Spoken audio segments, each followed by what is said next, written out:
మీకు పెళ్లి చేయనికి వచ్చిన బాపనాయన క్వాలిఫైడ్ అడగండి. అయ్యగారు మీ పెళ్లి అయిందని అడగండి. పెళ్లి అయిందంటే మీకు పిల్లలు అయినరని అడగండి. పెళ్లై పిల్లలైన అయ్యవార్లతోనే కళ్యాణం చేయించండి.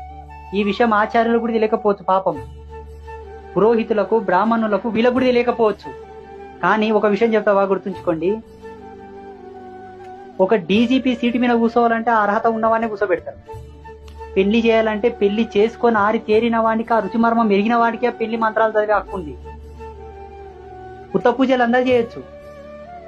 కొన్ని శాంతి కర్మలు, నవగ్రహ పూజలు, చిన్న చిన్న వాస్తు శాంతులు, వాస్తు పూజలు అందరూ చేయొచ్చు. మళ్ళా వాస్తు కళ్యాణం చేయాలంటే కూడా ఈ అర్హతలు ఉండాలి. ఇంటి పెళ్లి చేయాలన్నా మన పెళ్లి చేయాలన్నా ఈ అర్హతలు ఉండాలి. ఇదేం ఆచార్యులను నిందిస్తున్నట్ల కాదు, వాళ్ళు కూడా ఏమనుకుంటారేమో పాపము, వాళ్ళు కూడా అర్థం చేసుకోవాలి ఇది. ఇంకొక విషయం ఏంటంటే వాళ్ళకి తెలుసో తెలియదో నాకు తెలియదు, కానీ నేను చెప్తున్నా, ఇలా చేయడం వాళ్ళకు కూడా ప్రమాదమే, వాళ్ళకు కూడా ఎఫెక్ట్ పడుతుంది ఇది.